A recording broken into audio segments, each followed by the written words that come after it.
Je crois que Dieu a confiance en vous. S'il croit que vous pouvez vous en sortir. Et que vous pouvez devenir grand. Colonel, Major.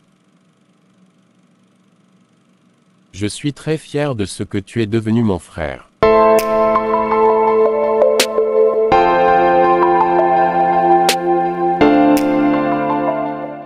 Il faut que je rencontre le pasteur comme Raphaël me l'a dit. Demain, je ne devrais pas être en retard à ce rendez-vous. Aujourd'hui, c'est le grand jour. Il faut que j'aille rencontrer ce pasteur. Mais est-ce qu'il faut vraiment que j'y aille? Est-ce que c'est aussi important que ça? Après tout, j'ai déjà un boulot non. Ou bien je dois y aller. Finalement, je ne sais pas ce que je dois faire. Et Augustin, que fais-tu là? Au fait. Tu ne devais pas être au boulot aujourd'hui. Oui, bien sûr. Seulement que c'est aujourd'hui que je vais rencontrer le pasteur dont tu m'as parlé.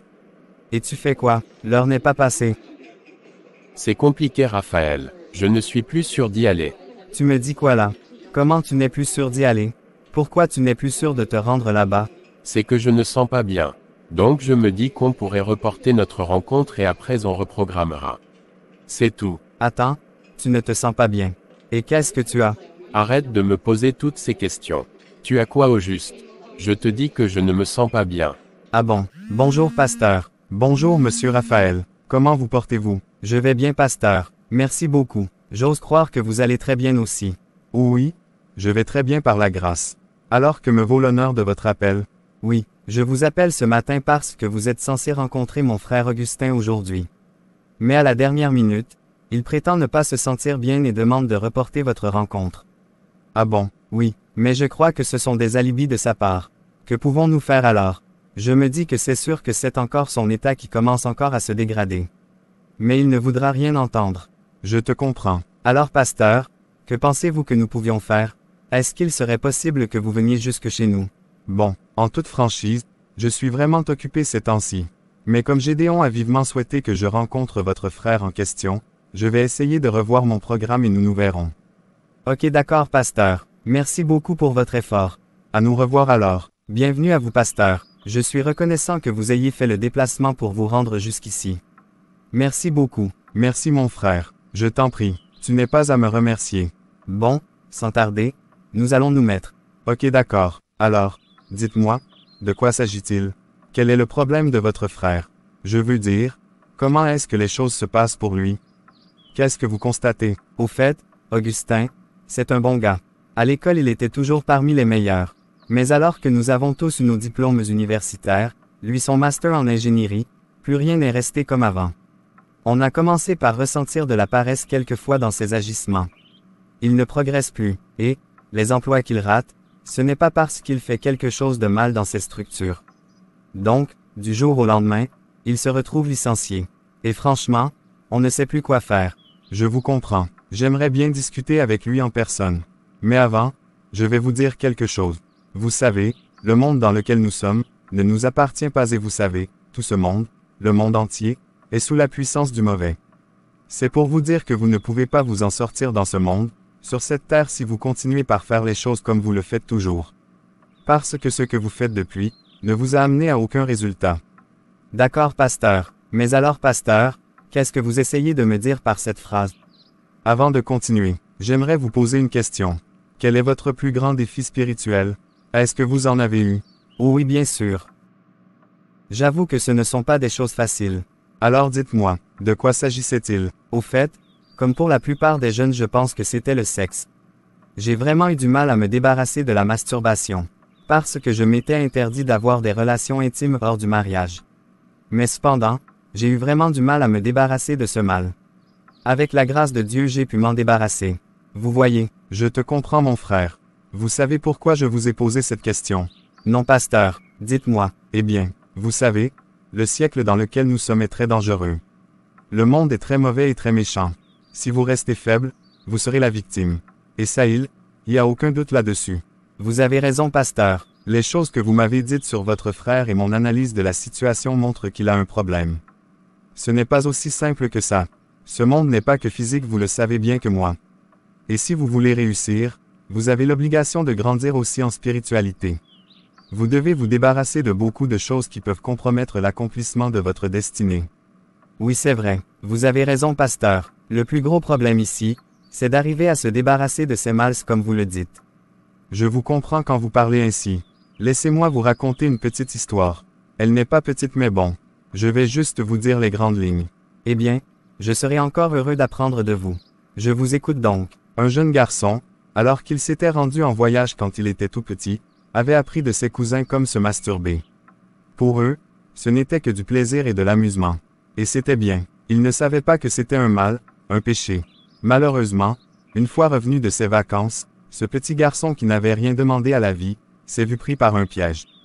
Et il passera dans le reste des temps, toute son adolescence et les débuts de sa jeunesse à se battre contre ce mal dont il voulait se débarrasser, lorsqu'il comprit des années après que c'était un péché.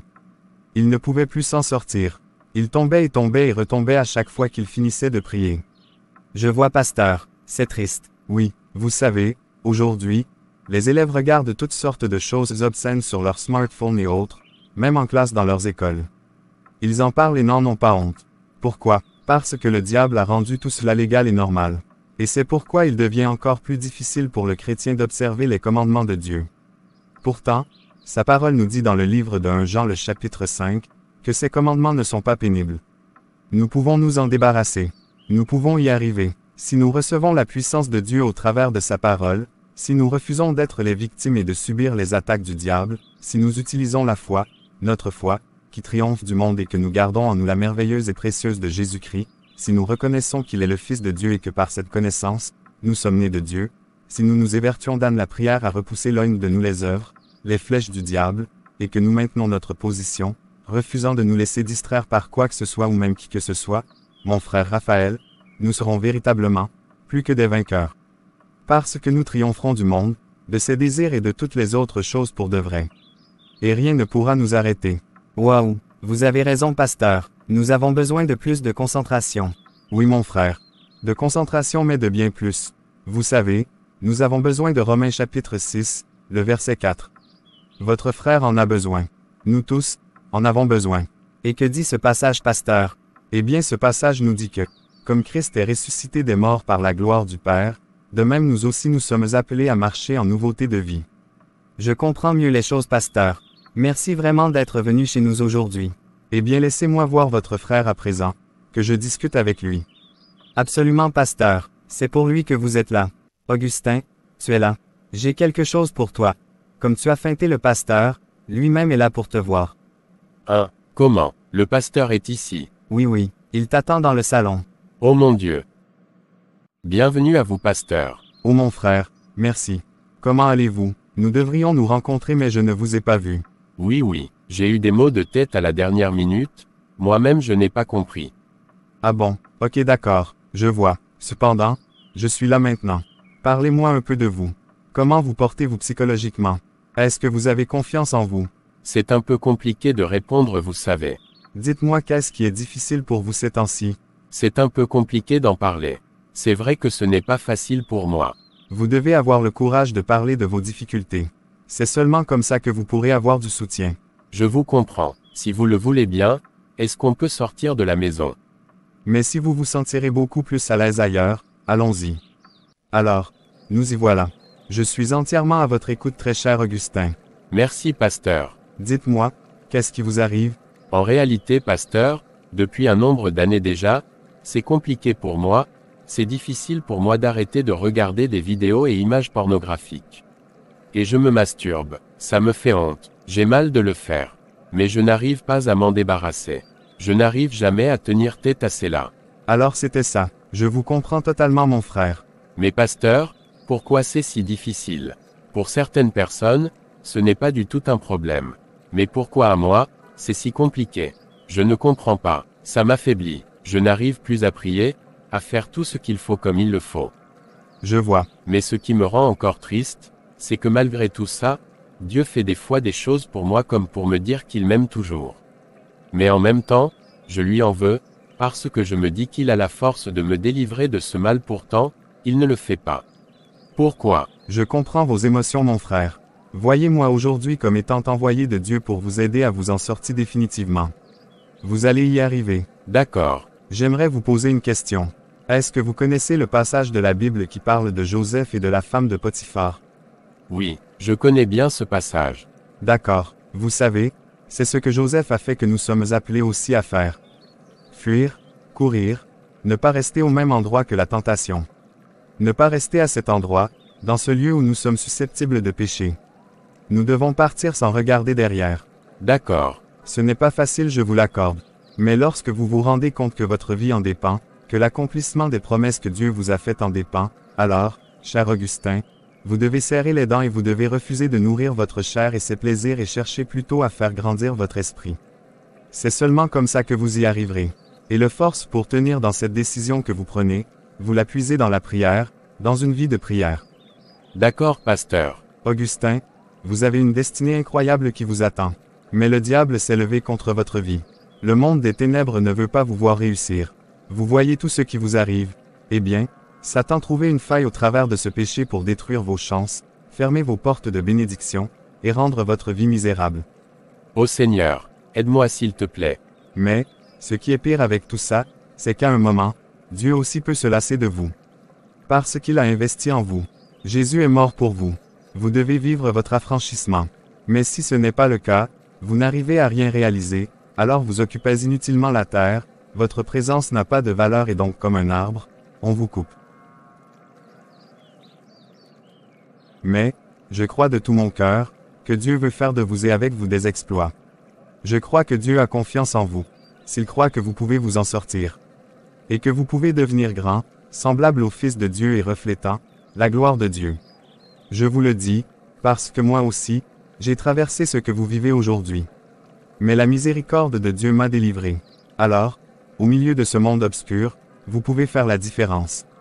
Parce que vous êtes une lumière. Le pasteur Lovy discuta longuement avec Augustin.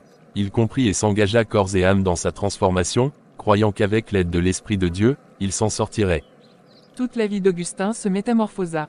Et c'est ainsi qu'il vit la gloire de Dieu dans sa vie, ayant reçu la force pour marcher, en nouveauté de vie. Il entra pleinement dans sa destinée et vit des choses exceptionnelles. Colonel, Major. Je suis très fier de ce que tu es devenu mon frère. Moi aussi. Et tout ça, c'est grâce à toi Gédéon. Je te serai toujours reconnaissant.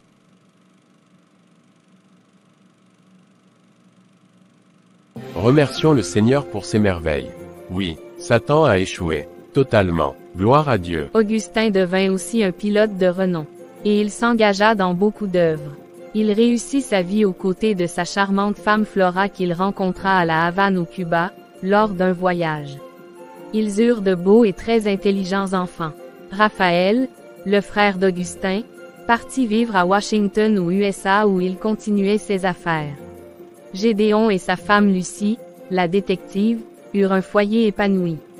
Ils fondèrent ensemble une organisation où ils venaient en aide aux nécessiteux et à toute personne qui avait besoin d'être réintégrée dans la société. Ils eurent 2 enfants, Cathy et Milton. Le pasteur Lovy, quant à lui, continua par annoncer la parole de Dieu et à être utilisé par Dieu pour changer des vies. Son ministère se répandit dans le monde entier, en vue de toucher encore plus de gens. Il se lança aussi dans la politique où il deviendra successivement maire dans sa commune puis sénateur, au tournage de ce film. Merci beaucoup d'avoir visualisé cette vidéo. Nous espérons que vous avez été bénis par elle. Nous prions que la grâce de Dieu soit sur vous. N'hésitez pas à la partager pour bénir plusieurs et à laisser vos commentaires. Merci beaucoup. Dieu vous bénisse.